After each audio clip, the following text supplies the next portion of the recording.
كل يوم يتسلل المئات من المهاجرين غير النظاميين إلى داخل المغرب. يدخلون من الجنوب ويتجهون شمالا إلى وجدة، فاس، الدار البيضاء، الرباط وحتى طنجة.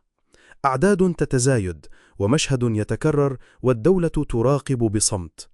هذه الظاهرة لم تعد مجرد هجرة، بل أصبحت خطرا أمنيا. سرقات، اعتداءات، تحرش في الشوارع، نساء مغربيات يضربن في وضح النهار، وشباب يطعنون دون سبب. أين الدولة؟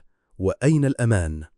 الأخطر أن كثيرا من هؤلاء أصبحوا جزءا من شبكات الجريمة، يستغلونهم في تجارة المخدرات، يحملون، يوزعون ويبيعون. المغرب ليس ساحة لتجارب الفوضى. المستشفيات مكتظة، وسائل النقل تغص بالركاب، الأحياء الآمنة لم تعد كما كانت، والمغربي البسيط يدفع الثمن. من الأجدر بالوطن ومن يحمي من؟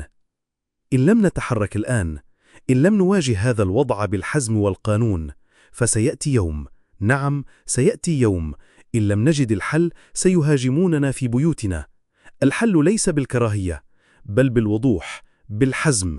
المغرب يحتاج إلى سياسة هجرة صارمة، مراقبة الحدود، ترحيل غير القانونيين، شراكة مع الدول الأصل، وتحديد من يقيم ومن يرحل. دول سبقتنا وفعلت ما يجب. إيطاليا وقعت اتفاقيات مع ليبيا.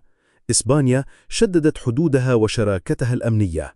بولندا أقامت جداراً إلكترونياً ضد التسلل. ونحن، هل ننتظر الكارثة؟